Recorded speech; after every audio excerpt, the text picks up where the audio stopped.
क्या उनकी मकसद सच में क्लियर है? मुझे लगता है कि नहीं क्लियर है। बिल्कुल। और अगर क्लियर होगा तो कल आप लोग को बताएंगे। हम ये बात इसलिए बोल रहे हैं, हम ये बात क्यों इसलिए बोल रहे हैं कि सरकार के द्वारा जो है सो हमारे, आपको पता होगा कि हमारे चार जो है सो साथी भूख हड़ताल में है, 2 साथी जो है सो हॉस्पिटलाइज है, 2 साथी यहाँ। सरकार के मंत्री आते हैं हॉस्पिटल में, हमारे 2 साथी से मिलते हैं, हॉस्पिटल से यहाँ 200 मीटर की दूरी है, उनको यहाँ आकर हमारे भूख हड़ताल के 2 साथी से नहीं मिलते हैं। उनके मंत्री हॉस्पिटल जाती है और अलग बयान देती है, ऐसा बयान जैसे कि भूख हड़ताल में जो बैठे साथी जो है सो अलग मंच का है और हम लोग जो नेतृत्व कर रहे हैं वो अलग मंच का है।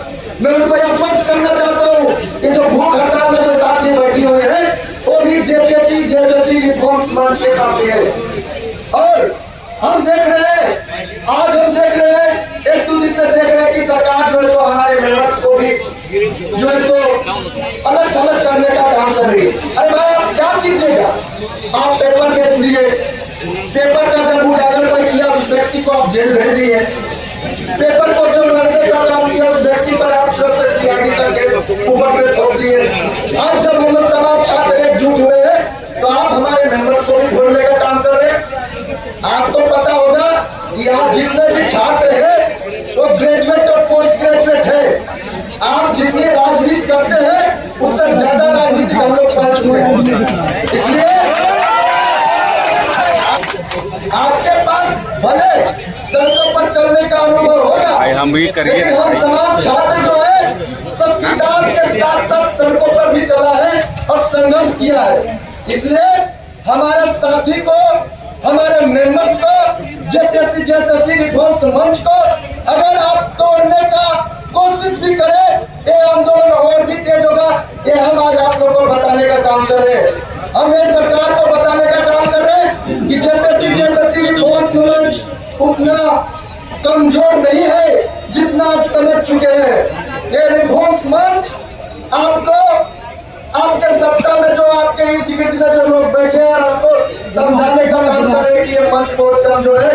उनको बता दूं हम तमाम साथी एकजुट हैं और इस एकजुटता का प्रदर्शन हम लोग 10 अगस्त को भी कर चुके हैं और इस एकजुटता का प्रदर्शन हम लोग कल जो सत्येंद्र यात्रा के द्वारा भी कर चुके हैं।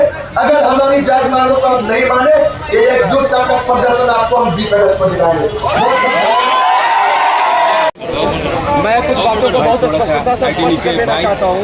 मेरा आप सभी मीडिया के भाई बंधुओं से, जो लोग आए हैं बाहर से भी, जो हमारे अपने झारखंड के हैं, आप सबों की बदौलत हम लोगों ने ये आज ये जो मुद्दा है पूरा देशव्यापी ट्रेंड कर रहा है, इसके लिए हम आपका तहे दिल से धन्यवाद देना चाहते हैं। लेकिन एक बात मैं कह देना चाहता हूँ आपसे, आप सबों में से कुछ लोगों ने जो है हमारे कुछ मेंबर्स का जो है कुछ सदस्यों का अलग अलग बयान लिया है। तो मैं एक चीज़ रिक्वेस्ट करना चाहता हूँ आप सबसे कि आप सभी जो रविंदर जी और पीयूष जी, जिनको हम लोगों ने ऑफिशियल प्रवक्ता बनाया है, इनके बयान को ही आधिकारिक माना जाए। कोई भी घोषणा होगी तो ये दोनों ही घोषणा करेंगे, हमारा कोई कार्यक्रम का, हमारा कोई डिमांड का, ये किसी भी तरह का कार्यक्रम का।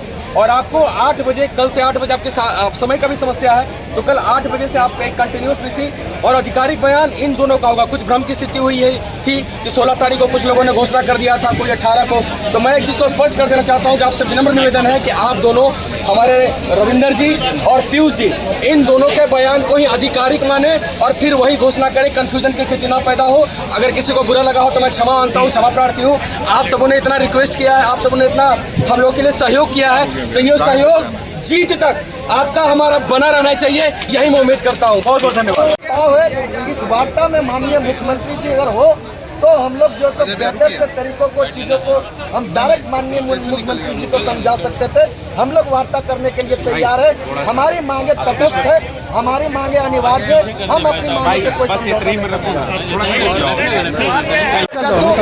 वह सिर्फ जेएसएससी सिज्जल रद्द, टीडीपीएल एजेंसी द्वारा जितना एग्जाम लिए गए रद्द और सीबीआई जांच का मांग होगा। कोई डिबेट नहीं होगा।